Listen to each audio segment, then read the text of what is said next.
Je servais le dessert quand mon fils Mathieu m'a enlacé par derrière et a murmuré à mon oreille ces mots qui ont tout changé. Maman, les 2 000 € que je t'envoie chaque mois, ça te suffit, j'espère.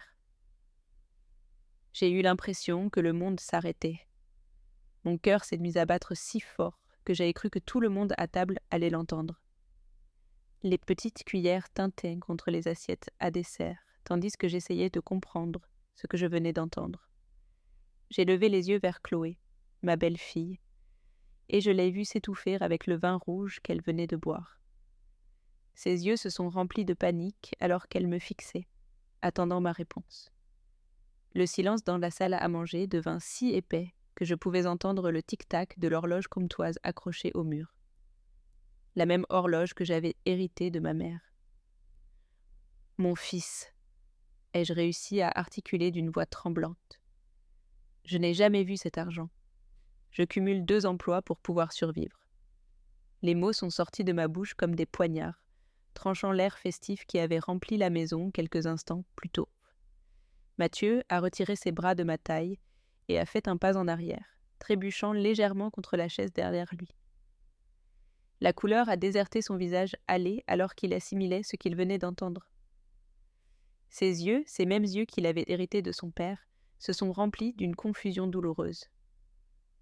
Chloé est devenue blanche comme une feuille de papier, exactement comme une page vierge que quelqu'un aurait laissée tomber sur la table.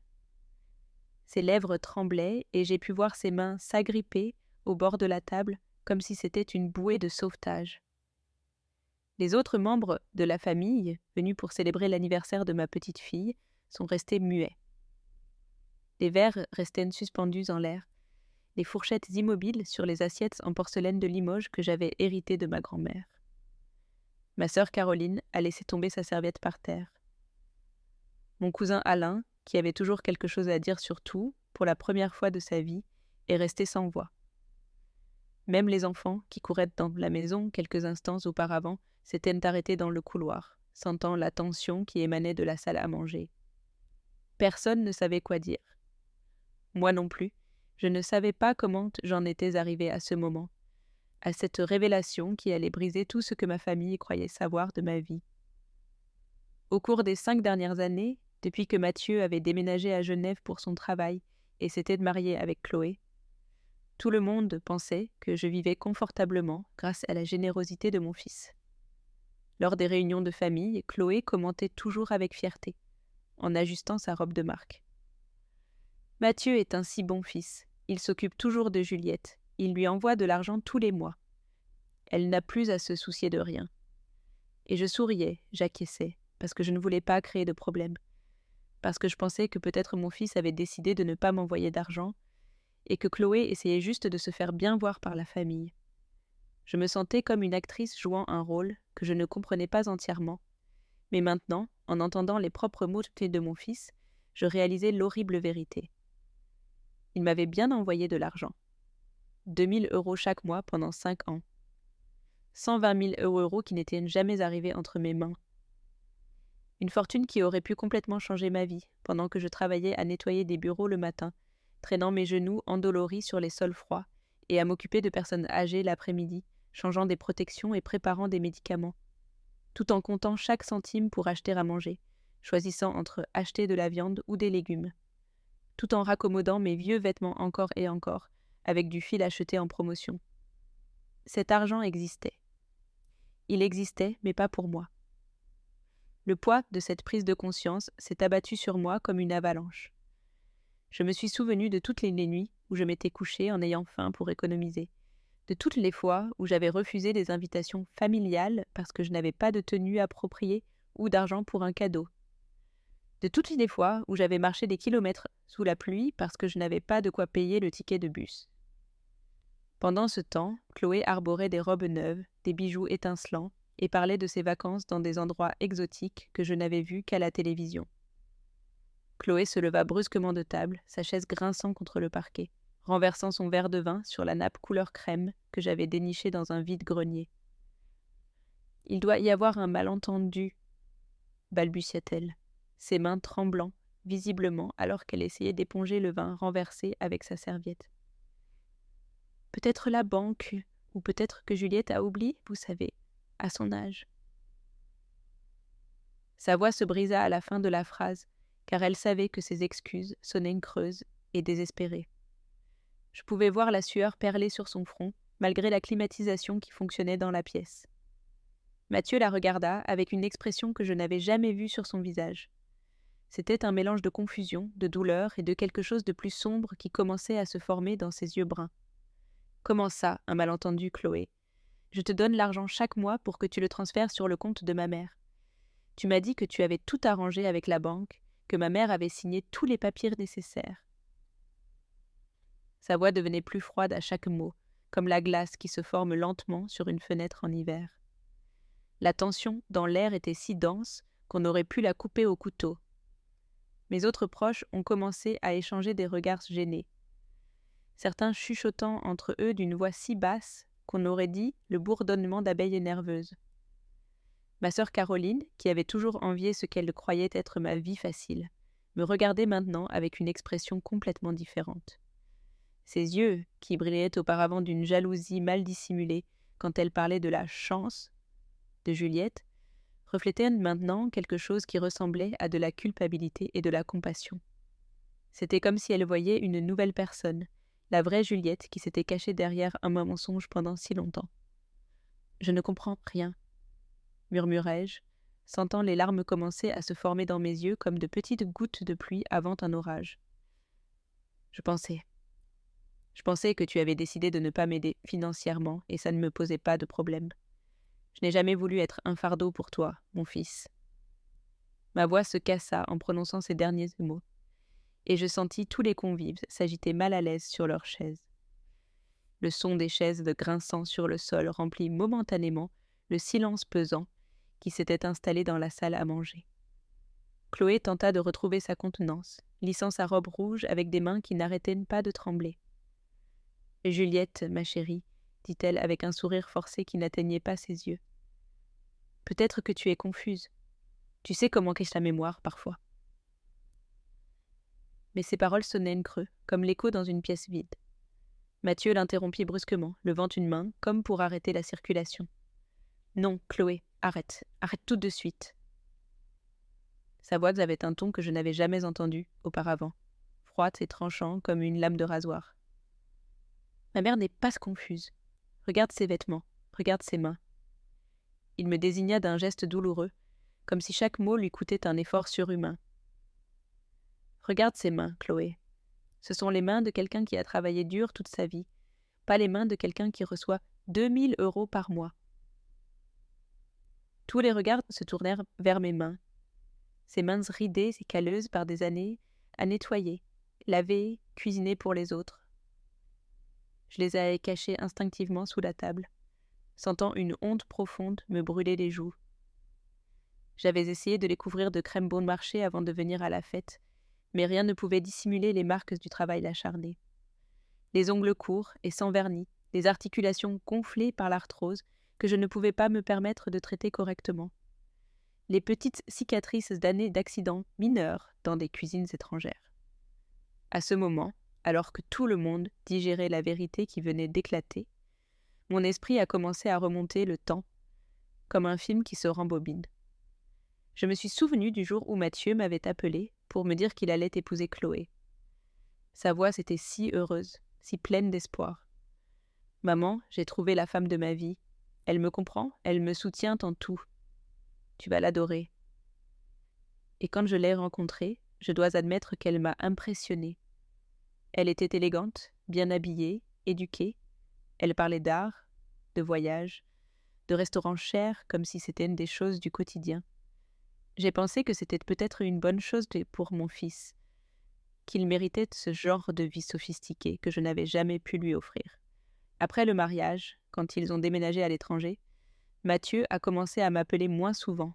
Au début, j'ai pensé que c'était normal qu'il était occupé à s'adapter à sa nouvelle vie, à son nouveau travail, à son mariage.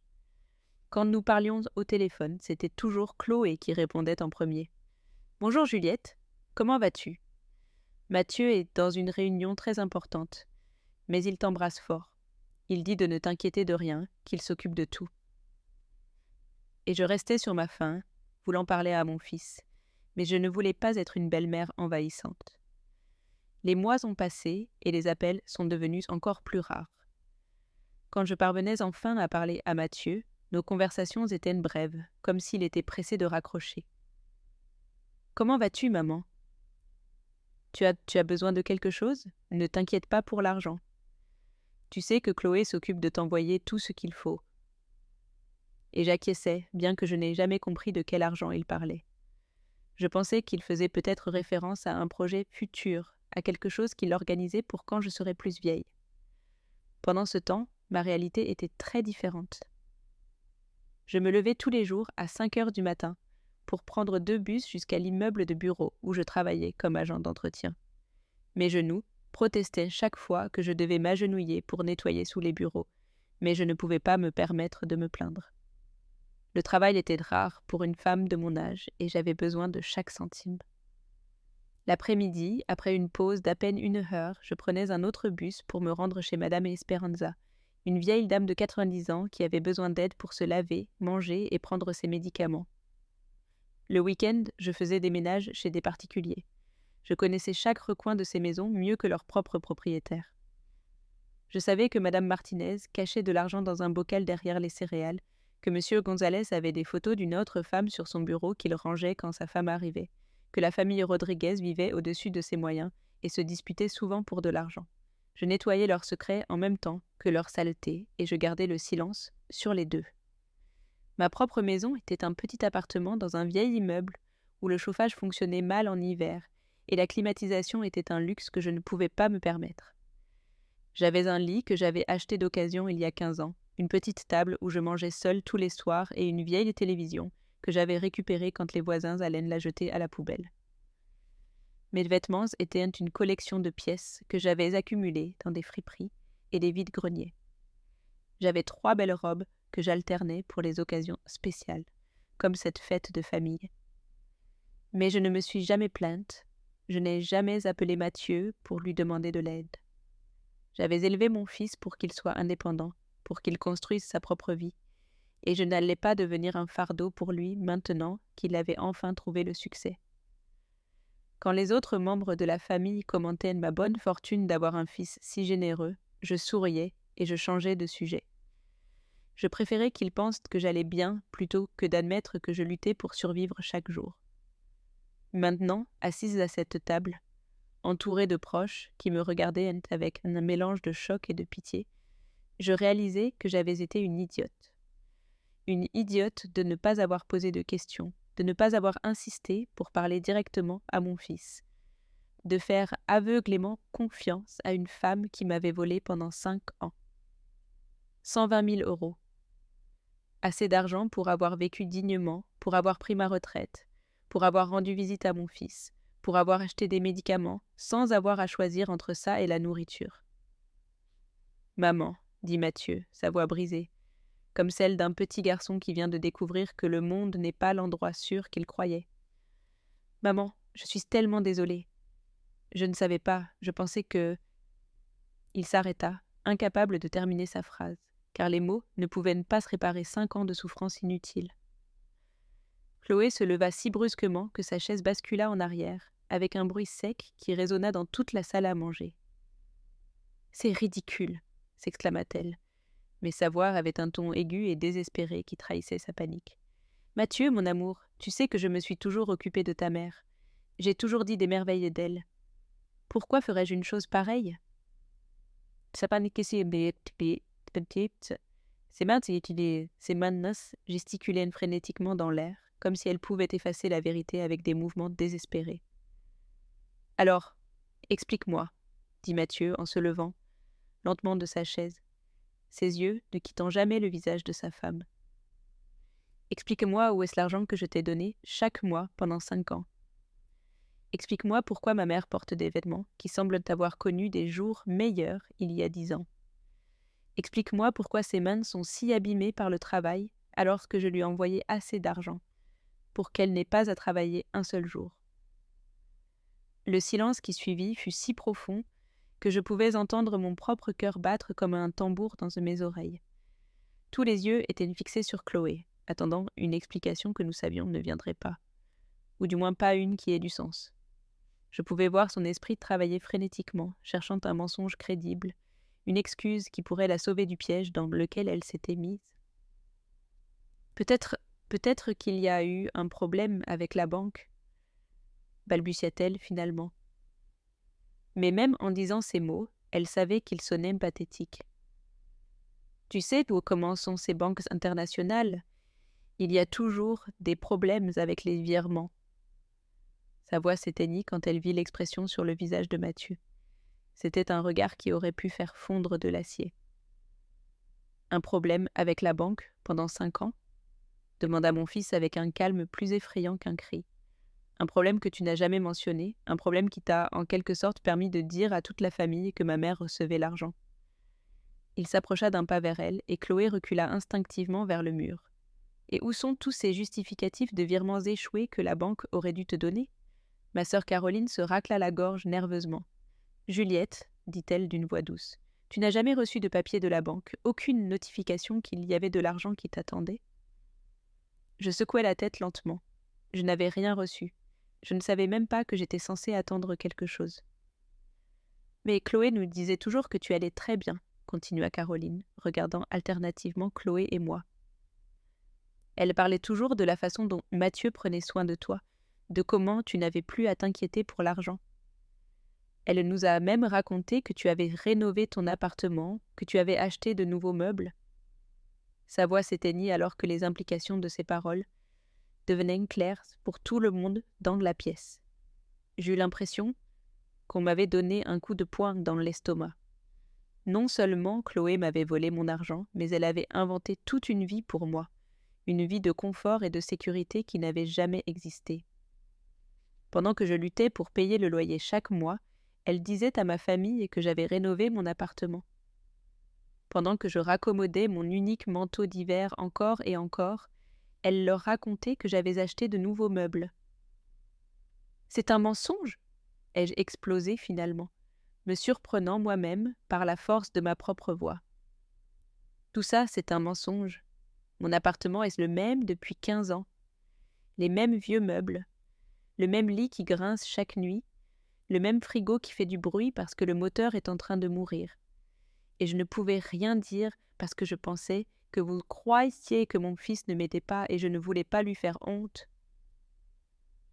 Les larmes commencèrent à couler sur mes joues. Des années d'humiliation silencieuse et de pauvreté inutile se déversant enfin. Savez-vous ce que c'est de compter les pièces pour acheter du lait? Savez-vous ce que c'est de marcher des kilomètres sous la pluie parce qu'on n'a pas d'argent pour le bus? Savez-vous ce que c'est de dire non à un médicament dont on a besoin parce qu'il coûte trop cher? Ma voix se brisa, mais je continuai. Moi, je le sais, j'ai vécu comme ça pendant 5 ans pendant que cette femme vous racontait des contes de fées sur ma vie. Chloé était maintenant complètement acculée contre le mur. Son visage était si pâle qu'elle semblait sur le point de s'évanouir. « Juliette, je peux tout expliquer. Il y a une explication logique à tout ça. » Mais plus personne ne l'écoutait. La vérité était trop évidente, trop douloureuse, trop réelle. Mon cousin Alain, qui était resté silencieux jusqu'à présent, prit enfin la parole. « Chloé, où sont tes bijoux? Ce collier de perles que tu portais au mariage de ta sœur l'année dernière? Ces boucles d'oreilles en diamant que tu arborais à la fête de Noël, la montre en or que tu portes toujours. » Sa voix était accusatrice, comme un procureur présentant des preuves devant un jury. « Tout ça coûte très cher.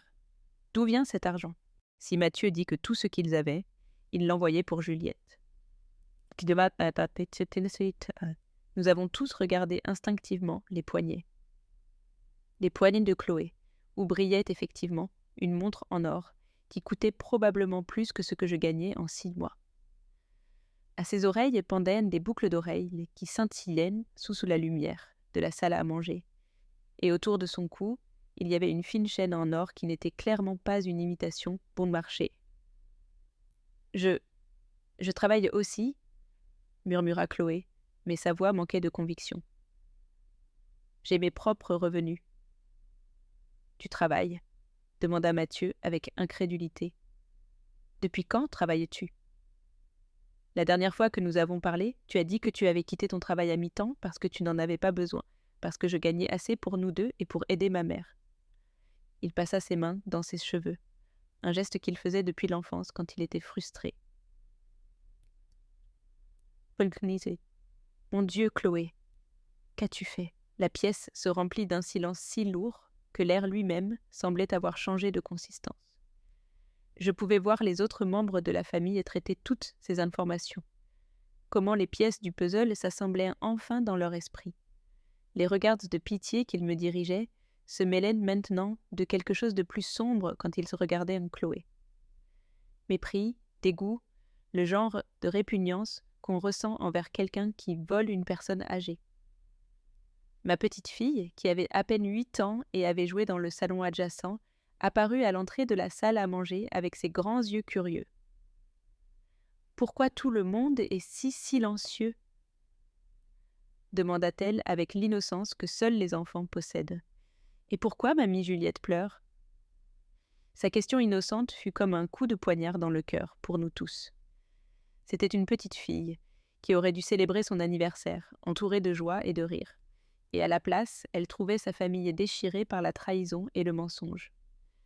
Mathieu s'approcha de sa fille et la prit dans ses bras, lui chuchotant à l'oreille que tout irait bien, même si nous savions tous les deux que rien ne serait plus jamais pareil après cette nuit. « On va arranger ça, » me dit Mathieu, les yeux pleins de larmes, qu'il essayait de contenir pour le bien de sa fille. « Je te le promets, Prends-le, maman, on va arranger tout ça. » Mais pendant qu'il le disait, je pouvais voir qu'il était aussi en train de digérer une autre prise de conscience douloureuse. Non seulement il avait été trahi par sa femme, mais sa propre mère avait souffert pendant des années, alors qu'il vivait dans l'ignorance, croyant qu'il prenait soin d'elle. Chloé s'effondra finalement sur la chaise la plus proche, son masque de contenance complètement détruit. Ses mains tremblaient alors qu'elle se couvrait le visage, mais il n'y avait plus de larmes de remords. Seulement la panique de quelqu'un qui sait qu'elle a été découverte et qu'il n'y a aucun moyen d'échapper aux conséquences de ses actes. Je ne pouvais plus supporter les regards de pitié, les chuchotements étouffés, la tension qui remplissait chaque recoin de la salle à manger comme une fumée toxique.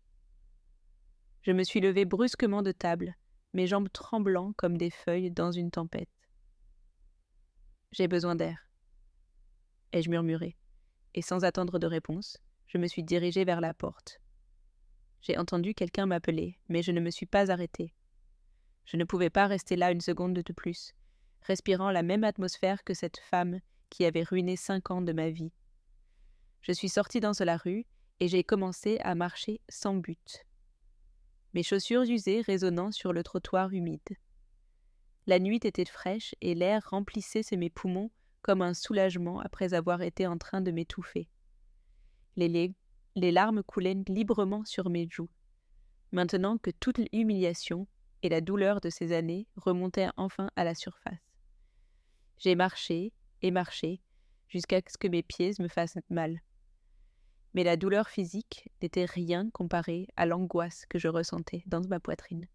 « Juliette, Juliette, attends !» J'ai entendu une voix familière derrière moi. Je me suis retournée et j'ai vu Sylvie, ma voisine, courant vers moi avec une expression d'inquiétude que je n'avais jamais vue sur son visage. Sylvie vivait dans l'appartement à côté du mien depuis plus de 10 ans. C'était une femme de mon âge, veuve comme moi, mais avec une pension décente de son défunt mari qui lui permettait de vivre avec un certain confort. « Oh, ma chère, que s'est-il passé là-dedans ?» demanda Sylvie en arrivant à ma hauteur et en prenant mes mains entre les siennes. Ses yeux brillaient de larmes d'empathie. Tout le quartier a pu entendre les cris depuis la maison. « Tu vas bien ?»« Non, Sylvie, » ai-je réussi à dire entre 2 sanglots. « Je ne vais pas bien. Je n'ai pas été bien depuis 5 ans et je viens seulement de m'en rendre compte. »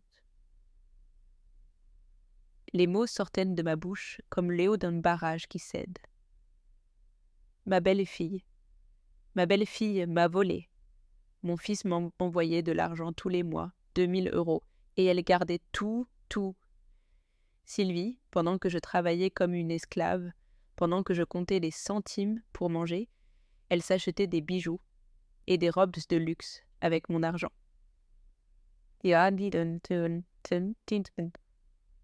Sylvie me regarda avec une horreur croissante dans ses yeux. 2000 € par mois? Pendant combien de temps? Sa voix était à peine un murmure, comme si elle ne pouvait pas croire ce qu'elle entendait. 5 ans, ai-je répondu, ma voix se brisant à chaque mot. 5 ans, Sylvie. 120 000 € que je n'ai jamais vus, de l'argent qui aurait pu complètement changer ma vie. Je me suis assise sur le bord du trottoir, ne pouvant plus tenir debout. Je suis une idiote de ne pas avoir posé de questions, de ne pas avoir insisté pour parler directement à Mathieu. Sylvie s'assit à côté de moi, passant son bras autour de mes épaules, tremblantes. Pendant plusieurs minutes, elle m'a simplement laissé pleurer contre son épaule, caressant mes cheveux grisonnants comme une mère consolerait sa fille. « Tu n'es pas une idiote, Juliette, » me dit-elle finalement d'une voix ferme. « Tu es une mère qui a fait confiance à la famille de son fils. Tu es une femme honnête qui ne pouvait pas imaginer que quelqu'un soit capable d'une telle cruauté. Mais j'aurais dû le savoir, ai-je insisté. J'aurais dû remarquer quelque chose. Toutes ces fois où Chloé parlait de la générosité de Mathieu, toutes ces fois où elle se vantait de ses nouveaux vêtements, de ses voyages, j'aurais dû faire le lien. Comment aurais-tu pu le savoir ? Demanda Sylvie avec une indignation croissante dans sa voix. Comment aurais-tu pu imaginer que quelqu'un puisse être aussi effronté, aussi méchant ? Ce n'est pas ta faute, Juliette. C'est le résultat d'une femme sans scrupules qui a vu une opportunité de s'enrichir au détriment de ta souffrance. J'ai essuyé mes larmes avec le dos de ma main, essayant de retrouver un peu de contenance. Je ne sais pas quoi faire maintenant, Sylvie. Je ne sais pas comment affronter Mathieu. Il doit se sentir horriblement mal. Sa propre femme nous a menti à tous les deux pendant des années. Ce que tu dois faire, dit Sylvie avec détermination, c'est partir d'ici. Viens avec moi chez toi, je veux voir comment tu vis réellement, je veux comprendre l'ampleur de ce que cette femme t'a fait. Elle se leva et me tendit la main. Et après, nous allons trouver ce qu'on peut faire pour récupérer ton argent. J'ai hésité un instant. L'idée que quelqu'un voie mon appartement, ma vie réelle, me remplissait de honte, mais l'alternative était de retourner dans cette maison pleine de tensions et de regards de pitié, et je n'étais pas prête pour ça. J'ai pris la main de Sylvie et je me suis levée. « D'accord, » ai-je murmuré. « Mais mon appartement n'est pas comme le tien, Sylvie. Il est petit, vieux, et les choses de son... » « Je me fiche de comment est ton appartement, » m'interrompit-elle fermement. « Ce qui m'importe, c'est que depuis 5 ans, tu vis dans la pauvreté pendant que cette voleuse dépensait ton argent. C'est ça qui m'importe. » Nous avons commencé à marcher vers notre immeuble, qui se trouvait à plusieurs rues de là. En chemin, Sylvie m'a raconté qu'elle avait soupçonné que quelque chose n'allait pas. « J'ai toujours trouvé étrange que tu doives travailler autant si ton fils t'envoyait de l'argent, » me dit-elle. Mais quand j'essayais de te poser la question, tu changeais toujours de sujet. Je pensais que tu étais peut-être orgueilleuse, que tu ne voulais pas admettre que tu avais besoin de plus d'aide. J'étais orgueilleuse, ai-je admis, trop orgueilleuse. Je ne voulais pas que quiconque sache à quel point je luttais. Je ne voulais pas être vue comme un fardeau ou comme une ratée. J'ai arrêté de marcher un instant. Sylvie, savais-tu que Chloé disait à toute la famille que j'avais rénové mon appartement, que j'avais acheté de nouveaux meubles ? Sylvie s'arrêta aussi, ses yeux se remplissant de fureur. Quoi ? Elle disait ça aux gens ? Sa voix monta d'une octave. Mais je vois ton appartement tous les jours. Je vois quand l'eau sort de sous ta porte, quand une canalisation se casse. J'entends quand ton vieux frigo fait ces bruits terribles, au milieu de la nuit. Cette femme ne t'a pas seulement volé de l'argent, elle a créé une fantaisie complète sur ta vie. Exactement, ai-je dit, sentant l'indignation commencer à remplacer la tristesse. Elle m'a fait passer pour une menteuse auprès de ma propre famille. Tout le monde pensait que je vivais confortablement et que j'étais peut-être avare ou ingrate. Pendant ce temps, elle se pavanait avec des bijoux qui valaient plus que ce que je gagnais en un an. Nous sommes arrivés à notre immeuble, une structure de 3 étages qui avait connu des jours meilleurs il y a des décennies. La peinture s'écaillait à plusieurs endroits et l'entrée sentait toujours l'humidité et le détergent bon de marché. Nous avons monté les escaliers grinçants jusqu'au 2e étage, où se trouvaient nos appartements, côte à côte. J'ai sorti ma vieille clé de mon sac usé et j'ai ouvert la porte avec une certaine difficulté. La serrure était devenue capricieuse avec les années et il fallait parfois pousser la porte en tournant la clé. « Entre !» ai-je dit à Sylvie en allumant la lumière du petit hall d'entrée. Sylvie est entrée derrière moi et est restée immobile un instant, ses yeux parcourant chaque recoin de mon appartement comme si c'était la première fois qu'elle le voyait. Et peut-être, d'une certaine manière, c'était la première fois. C'était la première fois que quelqu'un le voyait, en connaissant la vérité sur ma situation financière. L'appartement se composait d'un petit salon qui servait aussi de salle à manger, d'une cuisine minuscule, d'une chambre et d'une salle de bain. Les meubles étaient effectivement les mêmes que j'avais achetés d'occasion il y a 15 ans. Un canapé vert usé avec des coussins qui avaient perdu leur forme depuis longtemps, une table en bois avec des marques de verre et des brûlures de cigarettes des anciens propriétaires, et 2 chaises dépareillées. La moquette avait des taches que je n'avais jamais pu enlever complètement malgré l'avoir lavée d'innombrables fois. « Mon Dieu, Juliette !» murmura Sylvie, sa voix pleine d'étonnement et de tristesse. « Tout ce temps, j'ai pensé que tu étais réservé sur ton argent, mais ça... » Elle désigna la fenêtre du salon, où j'avais accroché une vieille serviette pour boucher un carreau cassé que je ne pouvais pas me permettre de réparer. Ça, c'est de la vraie pauvreté. Sylvie se promena lentement dans mon appartement, touchant avec précaution les surfaces usées, examinant chaque détail avec un mélange d'horreur et de compréhension croissante. Elle s'arrêta devant mon frigo, qui émettait à ce moment-là l'un de ces bruits mécaniques caractéristiques, comme s'il luttait pour continuer à fonctionner. « Depuis combien de temps il sonne comme ça ?» demanda-t-elle en posant sa main sur la surface tachée de l'électroménager. « Près de 2 ans, ai-je répondu, me sentant étrangement soulagée de pouvoir enfin être honnête sur ma situation.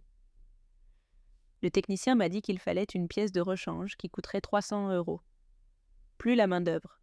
C'était plus que ce que je gagnais en un mois dans mon travail de nettoyage. J'ai haussé les épaules comme si c'était normal, même si je savais que ça ne l'était pas. J'ai appris à vivre avec le bruit. J'espère juste qu'il tiendra jusqu'à ce que je puisse économiser assez pour en acheter un d'occasion. Sylvie ouvrit le frigo et je vis son expression changer quand elle vit le contenu maigre, une brique de lait à moitié entamé, quelques œufs, un peu de fromage bon marché et les restes d'une soupe que j'avais faite pour qu'elle me dure plusieurs jours. « Juliette !» murmura-t-elle en fermant doucement la porte. « C'est tout ce que tu as à manger ?»« C'est assez, » ai-je menti, bien que nous sachions toutes les deux que ce n'était pas vrai. Je cuisine avec ce que j'ai appris à être très créative avec les ingrédients. La vérité était que de nombreuses nuits, je me couchais le ventre vide, surtout vers la fin du mois quand l'argent s'épuisait. J'avais perfectionné l'art de faire durer une boîte de conserve de soupe pour 2 repas et de transformer un petit poulet en dîner. Pour toute une semaine. Sylvie continua sa visite en se dirigeant vers ma chambre. Le lit grinça quand elle s'assit sur le bord, testant le matelas que j'avais acheté dans un magasin de déstockage il y a plus de 10 ans. « Tu dors bien là-dessus ?» demanda-t-elle, bien que son expression lui donnât déjà la réponse. « Je me débrouille, » ai-je dit, ne voulant pas admettre que je me réveillais plusieurs fois chaque nuit parce que les ressorts cassés me rentraient dans le dos. « C'est juste un lit, Sylvie. Je n'ai pas besoin de luxe. » Mais en disant ces mots, je me suis souvenu de toutes les nuits où j'avais rêvé d'avoir un lit confortable, un lit où je pourrais vraiment me reposer après de longues et épuisantes journées de travail. Sylvie se dirigea vers la petite armoire et ouvrit les portes. À l'intérieur pendaient mes maigres possessions, 3 robes que j'alternais pour les occasions spéciales, 2 pantalons de travail, quelques chemisiers que j'avais raccommodés tant de fois que je ne me souvenais plus de leur aspect d'origine, et mon unique manteau d'hiver qui avait un patch visible sur le coude, là où il s'était déchiré. « C'est tout ce que tu as comme vêtements ?» demanda-t-elle d'une voix étranglée. « C'est assez, » ai-je répété, bien que le mot « assez » commença à sonner creux, même à mes propres oreilles. Je n'ai pas besoin de beaucoup de choses tant que je suis propre et présentable. Ma voix s'éteignit quand je vis les larmes dans les yeux de Sylvie. Non, Juliette, ce n'est pas assez. Ce n'est pas une vie. Elle se tourna vers moi avec une expression que je n'avais jamais vue auparavant, un mélange de détermination et de fureur maternelle. Pendant que cette femme s'achetait des robes de créateur et des bijoux coûteux, tu étais ici à raccommoder de vieux vêtements et à manger des restes. Pendant qu'elle se pavanait en se vantant de ta belle vie, tu comptais les centimes pour le bus. Elle se dirigea vers la salle de bain et je la suivis, ressentant une honte profonde, mais aussi un étrange soulagement. C'était libérateur que quelqu'un voie enfin ma réalité, que quelqu'un comprenne pourquoi chaque jour était une lutte.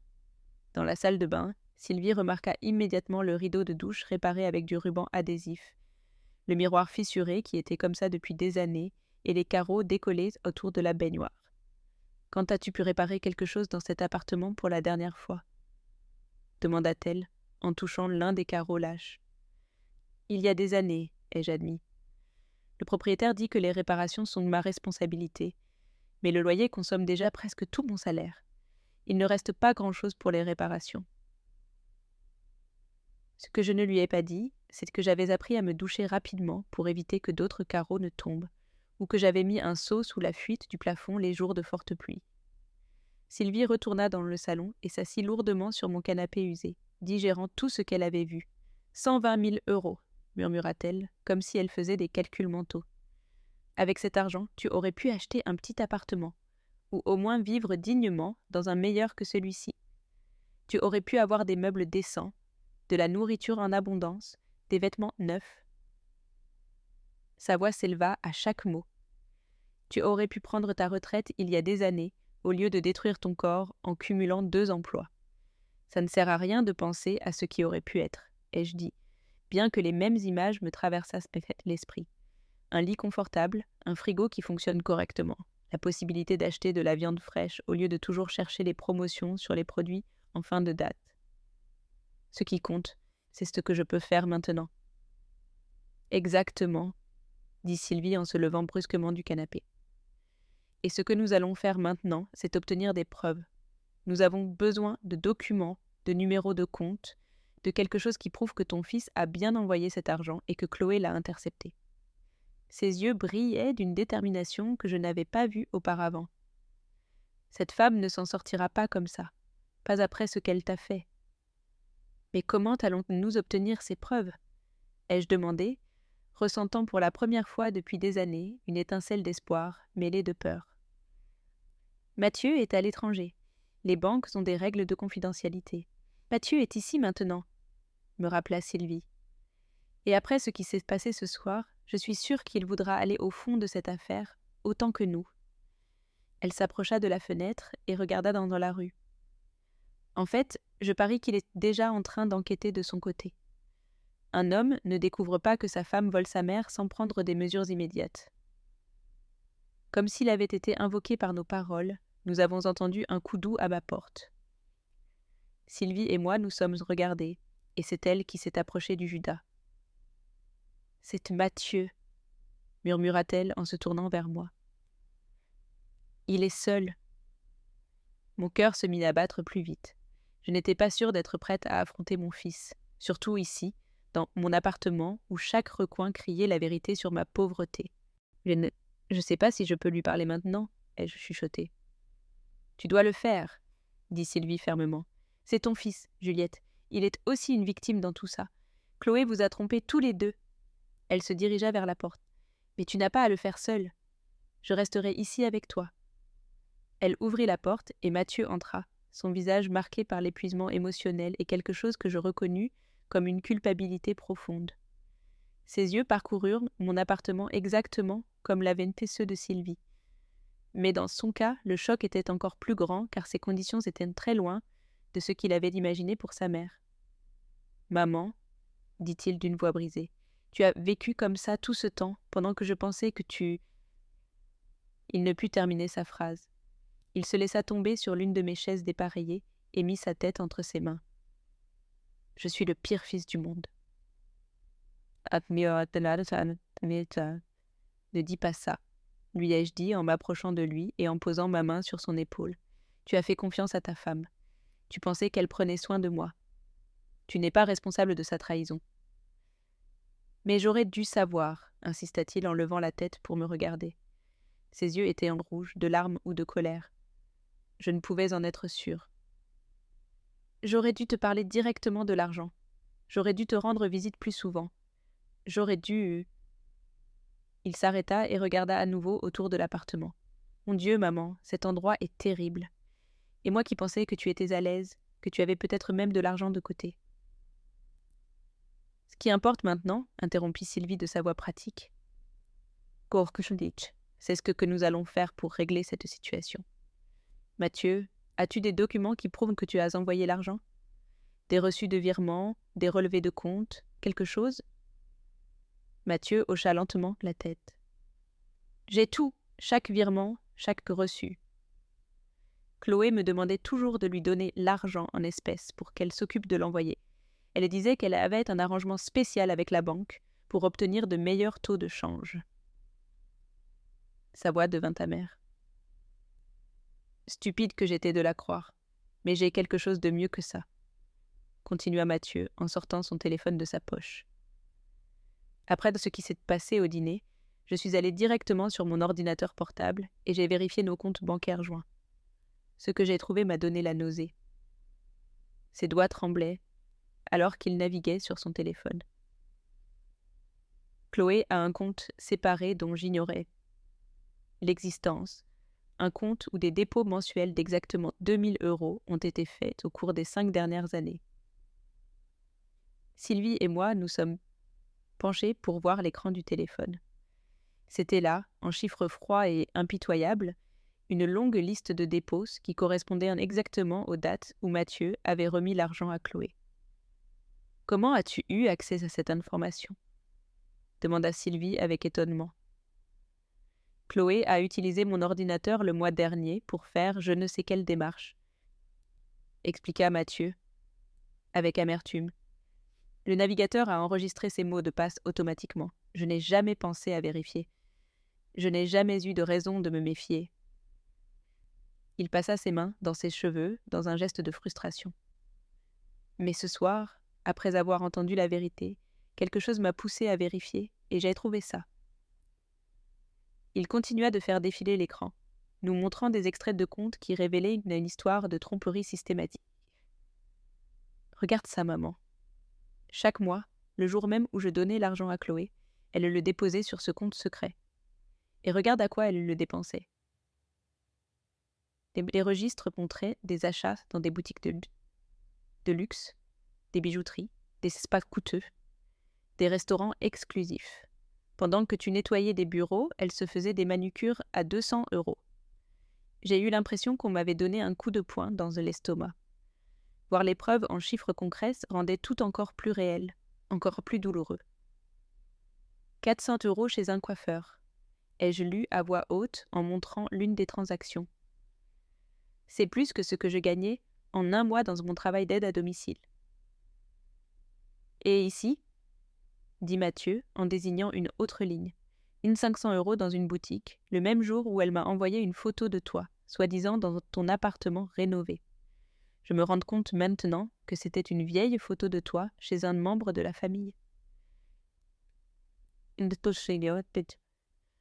Sa voix se remplit d'une colère froide qui faisait peur. Elle m'a envoyé cette photo pour que je ne me méfie pas, pour maintenir en vie le mensonge que tu allais bien. Sylvie prit le téléphone et continua à examiner les relevés. Ici, il y a une dépense de 3000 € en joaillerie et cette autre de 5000 pour un séjour dans un spa à la montagne. Elle leva les yeux vers moi avec indignation.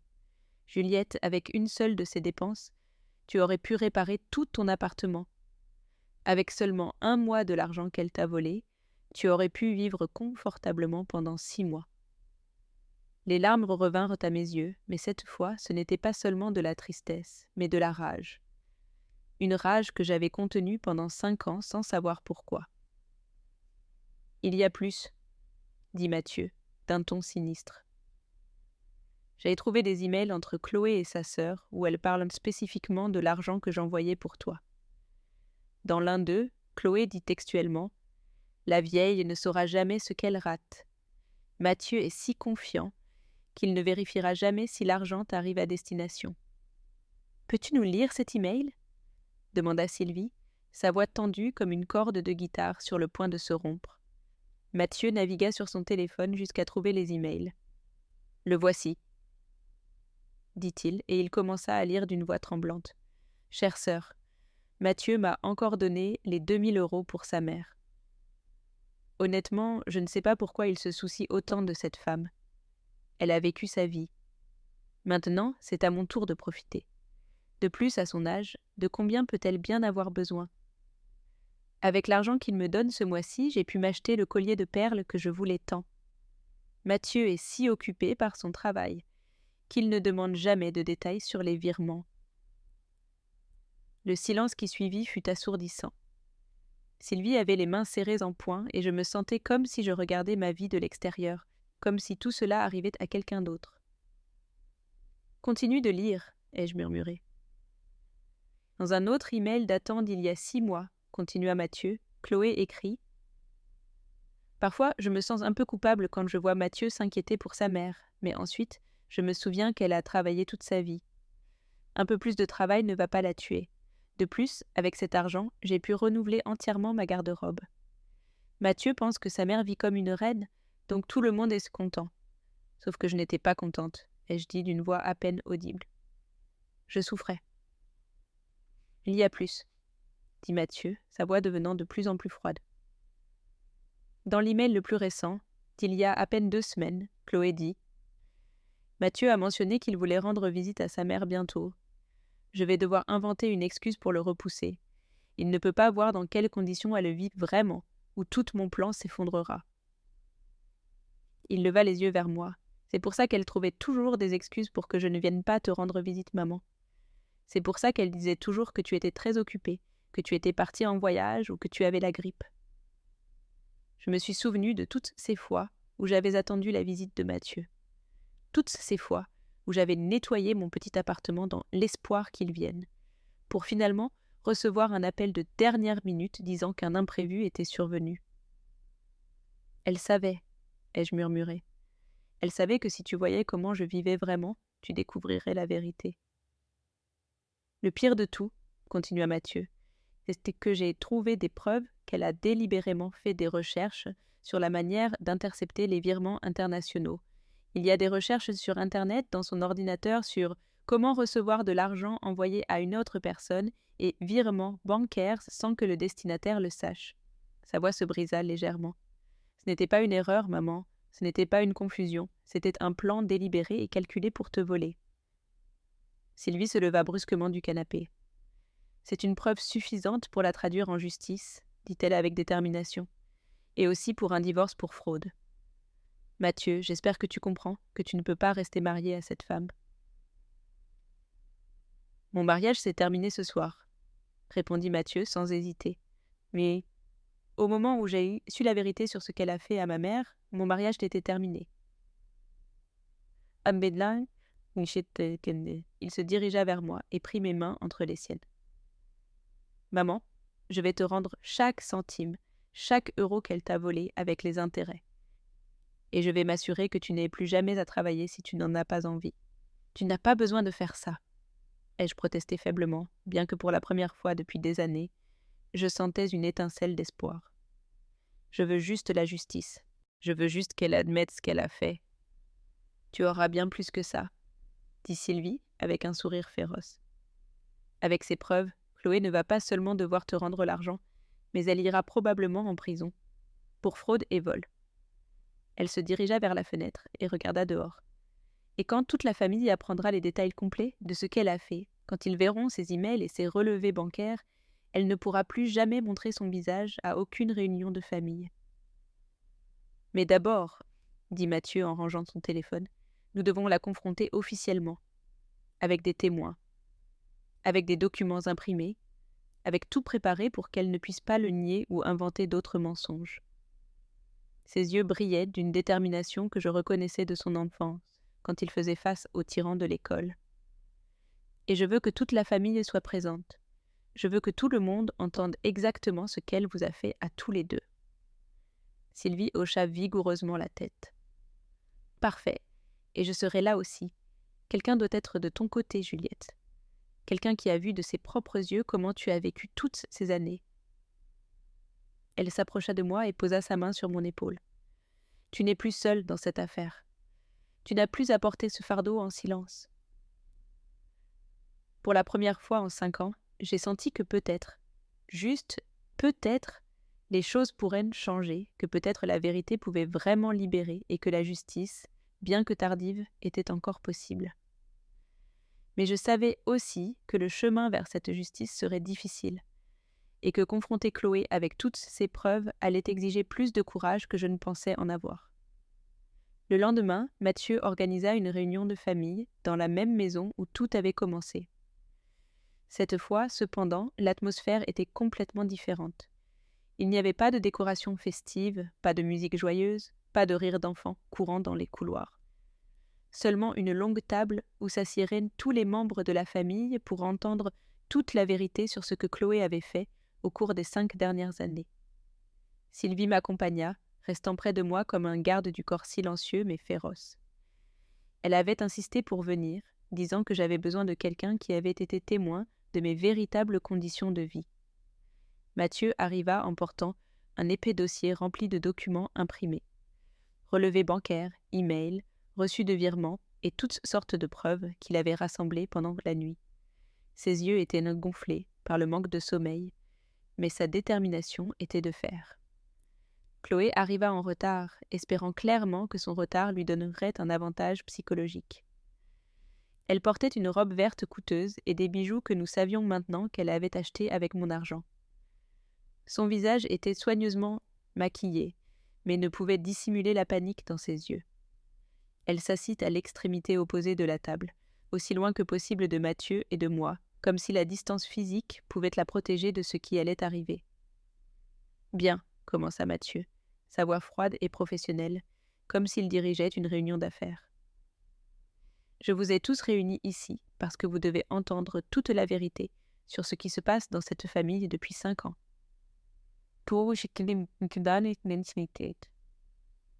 Il ouvrit le dossier et commença à distribuer des copies des documents aux membres de la famille présents. Ce que vous allez voir et entendre aujourd'hui va changer à jamais la façon dont vous voyez certaines personnes. Ma sœur Caroline prit les papiers avec des mains tremblantes. Mon cousin Alain ajusta ses lunettes pour mieux lire. D'autres membres de la famille murmuraient entre eux en examinant les documents. Chloé restait immobile comme une statue de marbre, mais je pouvais voir chaque muscle de son corps se tendre. Comme vous pouvez le voir sur ces relevés bancaires, continua Mathieu en désignant les chiffres sur les pages. Au cours des 5 dernières années, j'ai envoyé 2 000 € par mois pour les soins de ma mère. Je donnais cet argent en espèces à ma femme chaque mois, confiant qu'elle se chargerait de le transférer sur le compte de ma mère. Sa voix se durcit. Comme nous le savons maintenant, cet argent n'est jamais arrivé à destination. Caroline leva les yeux des papiers, son visage pâle. 2 000 € par mois. Pendant 5 ans. Elle fit rapidement le calcul mental. C'est 120 000 €. Exactement, confirma Mathieu. De l'argent que ma mère n'a jamais vu alors qu'elle cumulait 2 emplois pour survivre. Il se tourna vers Chloé, qui restait assise en silence. « As-tu quelque chose à dire à ce sujet, Chloé ? Une explication pour ces chiffres ?» Chloé parla enfin. Sa voix n'était qu'un murmure. « Il y a eu des complications avec les virements, des problèmes bancaires. » « Quoi ? » ?»« Ça suffit. » La voix de Mathieu coupa l'air comme un fouet. « Plus de mensonges. J'ai accès à ton compte bancaire secret, Chloé, le compte où tu as déposé chacun de ces 2 000 € mensuels. » Il sortit un autre jeu de papier. « Voulez-vous savoir comment a été dépensé l'argent qui était pour ma mère ? Voici un échantillon. » Il commença à lire à haute voix, sa voix pleine de dégoût. 500 € pour une manucure et une pédicure. 600 € pour un dîner dans un restaurant 5 étoiles. 200 € pour un massage dans un spa le week-end. 2500 € pour une robe de créateur. À chaque article qu'il lisait, les expressions de choc et d'horreur sur les visages de ma famille s'intensifiaient.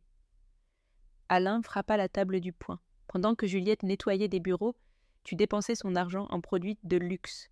Tu es malade. Et il y a plus, continua Mathieu, implacable. J'ai des emails où ma chère épouse écrit à sa sœur en se moquant de mon inquiétude pour ma mère. Des emails où elle la qualifie de la vieille et dit qu'à son âge, de combien peut-elle bien avoir besoin? Sa voix se brisa légèrement en lisant les mots. Des emails où elle planifie délibérément de m'empêcher de rendre visite à ma mère pour que je ne découvre pas la vérité. Sylvie se pencha en avant sur sa chaise. Et je peux témoigner des conditions réelles dans lesquelles Juliette a vécu, dit-elle d'une voix ferme. Son appartement est de la taille d'un placard, avec des meubles cassés datant de plus de 15 ans. Son frigo fait des bruits terribles parce qu'elle ne peut pas se permettre de le réparer. Elle dort sur un matelas dont les ressorts sont cassés depuis des années. Sa voix s'éleva avec indignation. Pendant que cette femme s'achetait des bijoux et des robes chères, Juliette raccommodait son unique manteau d'hiver encore et encore. Caroline se tourna vers moi, les larmes aux yeux. « Juliette, pourquoi n'as-tu jamais rien dit? Pourquoi ne nous as-tu jamais dit que tu étais dans le besoin? » Parce que je pensais que Mathieu avait décidé de ne pas m'aider financièrement et je ne voulais pas lui faire honte. Ai-je répondu d'une voix tremblante. Parce que je préférais que vous pensiez que j'étais orgueilleuse plutôt que d'admettre que je luttais pour survivre chaque jour. Parce que cette femme, ai-je désigné Chloé, avait créé une fantaisie complète sur ma vie, disant à tout le monde que j'avais rénové mon appartement et que je vivais confortablement. Comme c'est vrai, admit Caroline en séchant ses larmes. Chloé parlait toujours de la façon dont tu vivais bien, des nouveaux meubles que tu avais achetés, de la façon dont Mathieu prenait soin de toi. Nous t'envions. Nous pensions que tu étais la chanceuse de la famille. Chloé trouva enfin sa voix, mais quand elle parla, ce n'était pas avec des excuses, mais avec des justifications désespérées. « Vous ne comprenez pas la pression que j'avais, » dit-elle, sa voix aiguë et défensive. Mathieu travaillait tout le temps. J'étais seule dans un pays étranger. J'avais besoin de choses pour me sentir mieux. Tu avais besoin de te sentir mieux au détriment de la souffrance de ma mère? Rugit Mathieu en se levant de sa chaise. Tu avais besoin de robes à 2000 € pendant qu'elle comptait les centimes pour acheter à manger? Ce n'était pas que des vêtements, cria Chloé en retour, perdant enfin son sang-froid. C'était des bijoux, des spas, des voyages, des choses que je méritais en tant que ta femme. Ta mère avait déjà vécu sa vie. C'était à mon tour de profiter. Le silence qui suivit cet aveu fut absolu. Personne ne bougeait, personne ne respirait. Chloé s'était condamnée avec ses propres mots, admettant non seulement le vol, mais aussi son absence totale de remords. Alain se leva lentement de sa chaise, son visage rouge de colère. « À ton tour de profiter au détriment d'une femme de 65 ans qui travaillait jusqu'à s'esquinter la santé. Sais-tu ce qu'est Juliette pour cette famille? C'est le cœur de cette famille, et tu l'as torturée pendant 5 ans. »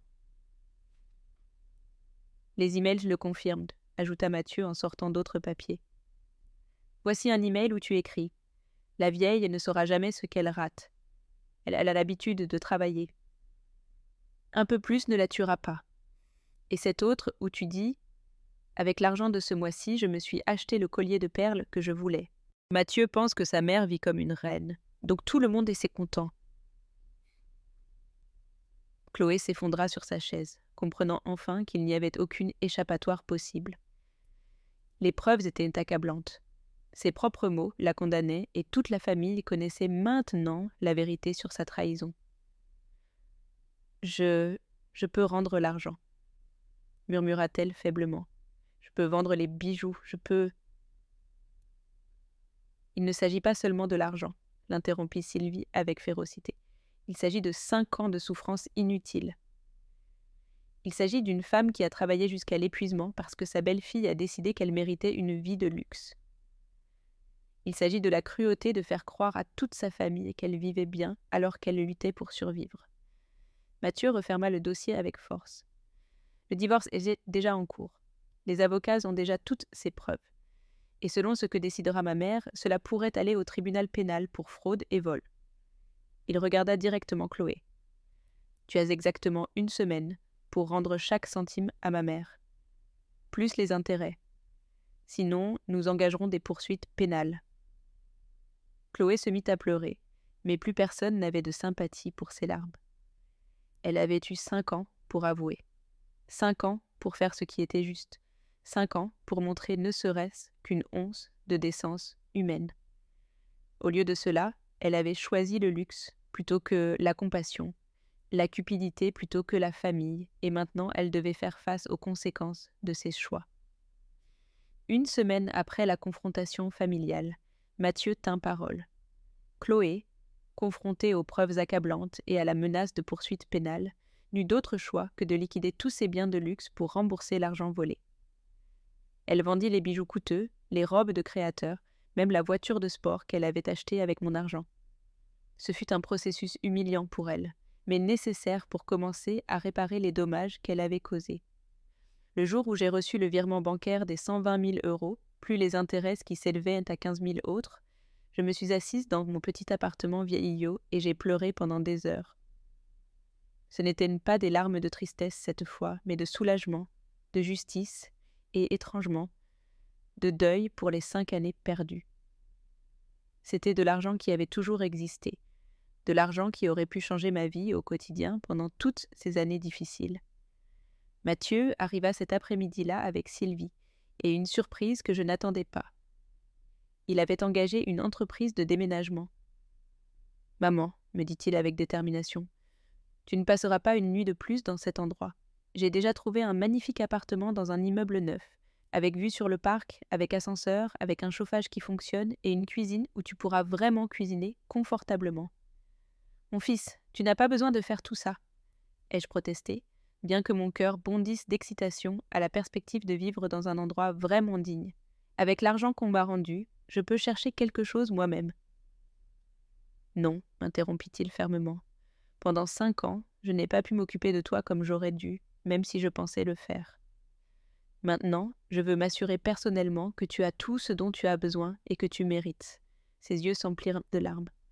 C'est le moins que je puisse faire après avoir été si aveugle, si confiant, si stupide. Sylvie commença à emballer mes quelques affaires pendant que Mathieu et moi parlions. C'était étrange de voir toute ma vie tenir dans à peine 3 petits cartons. Mes 3 belles robes, mes vêtements de travail usés, quelques vieux livres, les quelques photos de famille que j'avais et les petits objets sentimentaux que j'avais réussi à conserver à travers les années de pauvreté. C'est incroyable le peu de choses dont on a besoin quand on n'a pas le choix, ai-je murmuré en voyant mes possessions matérielles organisées dans ces cartons. « Eh bien, dit Sylvie avec un sourire malicieux, ça va changer très bientôt. Ta première mission dans ta nouvelle vie sera d'aller faire du shopping. De nouveaux vêtements, des meubles confortables, tous ceux que tu as toujours voulu mais que tu ne pouvais pas te permettre. » Elle s'arrêta et me regarda sérieusement. « Et je veux que tu profites de chaque euro dépensé, Juliette. Tu l'as mérité avec 5 ans de souffrance inutile. » Le nouvel appartement était comme sorti d'un magazine. Il avait de grandes fenêtres qui laissaient entrer la lumière naturelle toute la journée, ce que mon vieil appartement n'avait jamais eu. La cuisine avait des appareils modernes qui fonctionnaient parfaitement, des plans de travail en granit et suffisamment d'espace pour cuisiner de vrais repas, au lieu de survivre avec des soupes en conserve. La chambre était spacieuse, avec une grande armoire où je pourrais suspendre de nouveaux vêtements quand je les achèterais. Mais ce qui m'a le plus impressionné, c'est la salle de bain. Elle avait une douche avec de l'eau chaude constante, des carreaux neufs qui brillaient, un miroir sans fissure et des serviettes douces et propres que Mathieu avait achetées spécialement pour moi. Après des années de douches rapides dans ma salle de bain délabrée, cela semblait un luxe inimaginable. « Mathieu, lui ai-je dit ce premier soir dans mon nouveau lit, un lit qui ne grinçait pas. qui n'avait pas de ressort cassé, qui me permettait vraiment de me reposer. Tu dois savoir quelque chose d'important. Malgré tout ce qui s'est passé, malgré toute la douleur, je ne te blâme pour rien. Tu as été victime de Chloé autant que moi. Peut-être, répondit-il en s'asseyant sur le bord du lit, mais j'avais le pouvoir de vérifier, de demander, de venir plus souvent. J'ai laissé ma confiance en Chloé m'aveugler sur ta réalité. Il resta silencieux un moment. Sais-tu ce qui me fait le plus mal ? C'est ce que pendant toutes ces années, quand nous parlions au téléphone, tu ne m'as jamais demandé d'argent. Tu ne m'as jamais dit que tu étais dans le besoin. Tu as préféré souffrir en silence plutôt que de me déranger. C'est ce que font les mères, lui ai-je expliqué avec douceur. Nous protégeons nos enfants, même lorsque nous luttons. Je ne voulais pas que tu te sentes coupable ou sous pression. Je voulais que tu sois heureux dans ta nouvelle vie, dans ton mariage, dans ton travail. Eh bien, ce mariage est terminé pour de bon, dit-il avec finalité. Les papiers du divorce ont été signés hier. Chloé est retournée dans son pays natal et j'espère ne plus jamais la revoir de ma vie. Sa voix se durcit. Ce qui me dérange le plus, c'est qu'elle n'a jamais montré de véritable remords. Même lorsqu'elle a rendu l'argent, elle l'a fait uniquement parce qu'elle n'avait pas le choix, pas parce qu'elle comprenait vraiment le mal qu'elle avait causé. Les mois suivants furent comme vivre une vie complètement nouvelle. Avec Sylvie comme guide et compagne d'aventure, j'ai commencé à explorer des choses que je n'avais jamais pu me permettre. Nous sommes allés au théâtre, nous avons mangé dans de bons restaurants, nous avons voyagé dans des villes voisines que j'avais toujours voulu visiter. J'ai acheté de nouveaux vêtements, non pas dans des friperies, mais dans de vrais magasins où je pouvais choisir les couleurs et les styles qui me plaisaient vraiment. J'ai aussi pu enfin prendre ma retraite de mes travaux épuisants. Le gérant de l'immeuble de bureau où je faisais le ménage n'a pas semblé surpris quand je lui ai dit que je ne reviendrais pas. Il savait probablement que j'étais trop âgée pour ce travail physique si exigeant. La famille de Madame Esperanza, dont je m'occupais l'après-midi, a été plus surprise, mais a compris quand je leur ai expliqué que je pouvais enfin me permettre la retraite. Mais il y avait quelque chose de plus important que l'argent ou le confort matériel. J'avais retrouvé ma dignité. Je n'avais plus à cacher ma situation financière à ma famille. Je n'avais plus à sourire et à acquiescer quand d'autres supposaient des choses sur ma vie. Je n'avais plus à compter les centimes pour la nourriture ou à marcher des kilomètres pour économiser l'argent du transport. Mathieu a commencé à me rendre visite régulièrement, ce qu'il n'avait pas pu faire depuis des années à cause des manipulations de Chloé. Nous nous asseyions dans mon nouveau salon avec des meubles confortables et une décoration que j'avais choisie, et nous pouvions enfin avoir les conversations que nous avions perdues depuis si longtemps. Il me parlait de son travail, de ses projets futurs, de ses rêves, et je pouvais l'écouter sans l'inquiétude constante de savoir comment j'allais payer les factures du mois suivant. Sais-tu ce qui est le plus étrange ? Lui ai-je dit un après-midi alors que nous prenions un café dans ma nouvelle cuisine. Pendant toutes ces années difficiles, je pensais que j'étais forte en ne te demandant pas d'aide.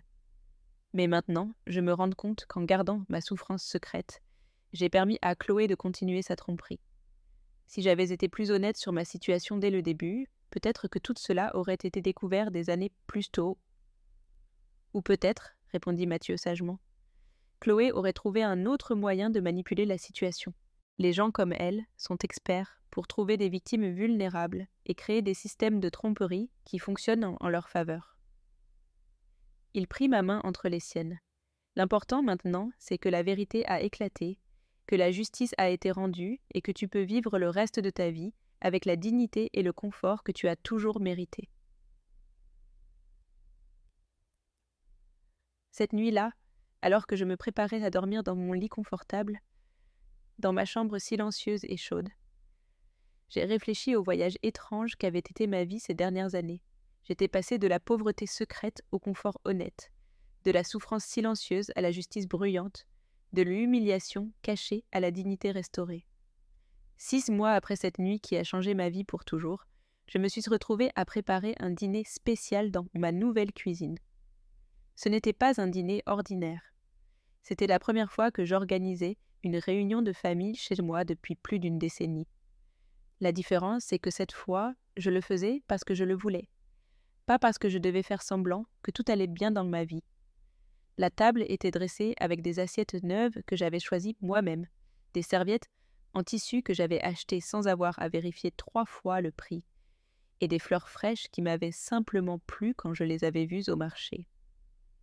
C'était une table qui reflétait une abondance réelle, pas l'abondance fictive que Chloé avait inventée sur ma vie pendant toutes ces années.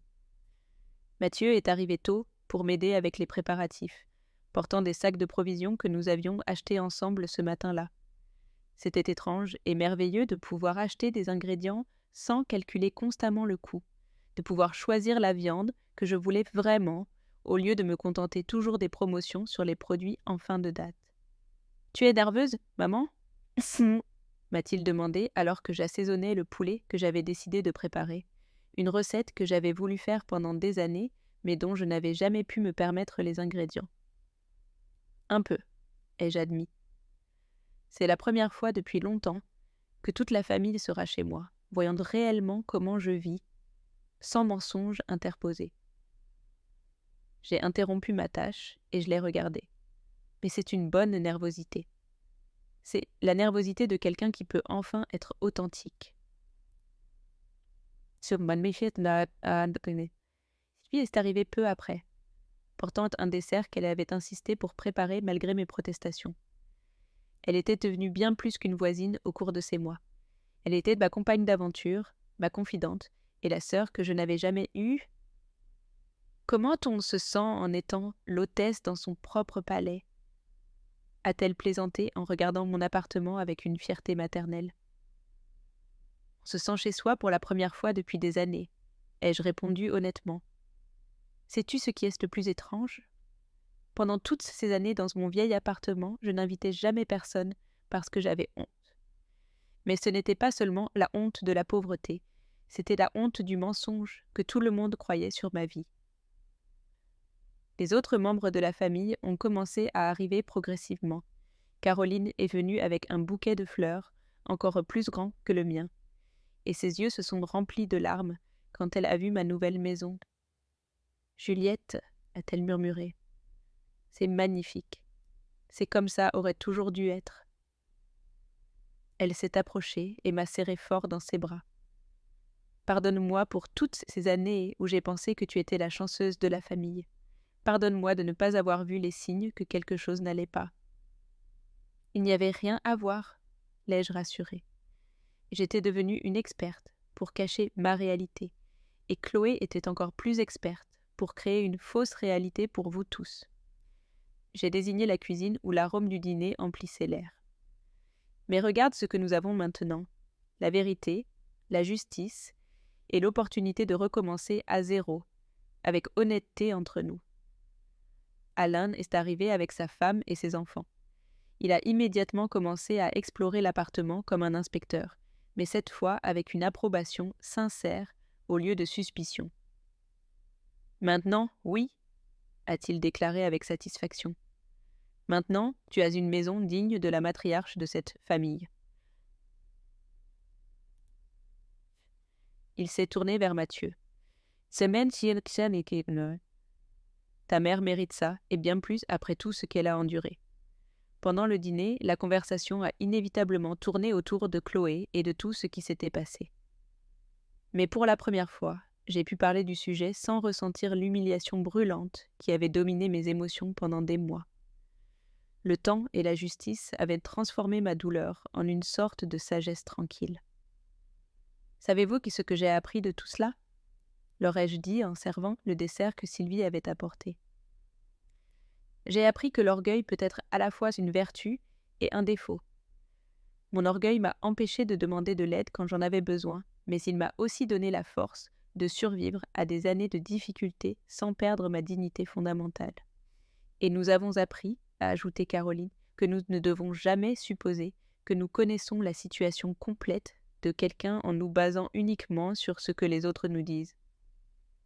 Elle a regardé autour de la table. Nous avons tous été victimes des mensonges de Chloé, mais c'est Juliette qui a payé le prix le plus élevé. Chloé a payé un prix aussi, ai-je observé, me surprenant moi-même par le manque d'amertume dans ma voix. Elle a perdu son mariage, elle a perdu sa belle famille, elle a perdu son statut social. Et maintenant, elle vit avec la honte de ce qu'elle a fait. Je ne lui pardonne pas, mais je n'ai pas non plus besoin de porter de la haine pour elle. La haine ne ferait que me blesser moi. Mathieu leva son verre de vin, l'un des premiers vins vraiment bons que j'avais pu me permettre d'acheter depuis des années. « Je veux porter un toast, » dit-il solennellement, à ma mère, qui a montré une force incroyable pendant des années d'adversité, à Sylvie, qui est devenue l'allié dont nous avons tous besoin, et à la vérité qui, bien qu'arrivée tardivement, est finalement arrivée. Et au nouveau départ, ai-je ajouté en levant aussi mon verre, à l'opportunité de vivre le reste de ma vie avec honnêteté, avec dignité et entouré de personnes qui me connaissent. Mais vraiment et même pour qui je suis, pas pour ce que les autres disent que je suis. Après le dîner, alors que nous débarrassions les assiettes, dans ma nouvelle cuisine spacieuse, Mathieu m'a posé une question que j'attendais. « Maman, y a-t-il quelque chose de spécifique que tu veuilles faire avec ta nouvelle liberté financière ? Un rêve que tu as dû reporter pendant toutes ces années ?» J'ai réfléchi un instant en rinçant les assiettes dans mon évier qui ne fuyait pas. « Tu sais quoi ? Pendant toutes ces années difficiles, je rêvais de choses basiques. Un lit confortable, de la nourriture en abondance, des vêtements sans reprise. Mais maintenant que j'ai ces choses, je me rends compte que mon vrai rêve était quelque chose de plus simple et de plus profond. » Je l'ai regardé avec un sourire. Mon rêve était de pouvoir être moi-même sans honte, de pouvoir inviter ma famille chez moi sans avoir à rien cacher, de pouvoir parler honnêtement de ma vie. Et ça, je l'ai déjà. Mais il y a sûrement des endroits que tu veux visiter, des choses que tu veux expérimenter, a-t-il insisté. Bien sûr, ai-je admis. Allez, Sylvie et moi prévoyons déjà un voyage à la montagne le mois prochain, et je veux prendre des cours de cuisine pour apprendre à faire tous ces plats dont je ne pouvais que rêver pendant des années. Mais ce sont des aventures, pas des besoins désespérés. La différence est énorme. Cette nuit-là, après que tout le monde soit parti, je me suis assise dans mon salon confortable avec une tasse de thé chaud, réfléchissant au voyage étrange et inattendu qu'avait été ma vie. En l'espace de quelques mois, j'étais passée d'une victime silencieuse à une survivante victorieuse. J'avais appris que la vérité, bien que douloureuse, libère vraiment. J'avais découvert que la vraie famille se renforce dans les moments de crise, tandis que les fausses relations s'effondrent sous la pression. Plus important encore, j'avais retrouvé quelque chose que je pensais avoir perdu pour toujours. L'espoir. Non seulement l'espoir de la sécurité financière ou du confort matériel, mais l'espoir que la justice est possible, que les mensonges finissent par être révélés, que les bonnes personnes se soucient vraiment les unes des autres quand elles connaissent la vérité. Alors que je me préparais à dormir dans mon lit confortable, dans ma chambre chaude et silencieuse, j'ai pensé à toutes les nuits que j'avais passées dans mon vieil appartement, me demandant si les choses s'amélioreraient un jour. J'avais maintenant ma réponse. Les choses ne s'étaient pas seulement améliorées, elles avaient complètement changé. Et pour la première fois en 5 ans, je me suis endormie sans m'inquiéter de l'argent, sans douleur physique due à un matelas cassé et sans le lourd fardeau de secrets que je ne pouvais pas partager. J'étais enfin chez moi. J'étais enfin libre. J'étais enfin simplement Juliette, vivant la vie que j'avais toujours mérité de vivre.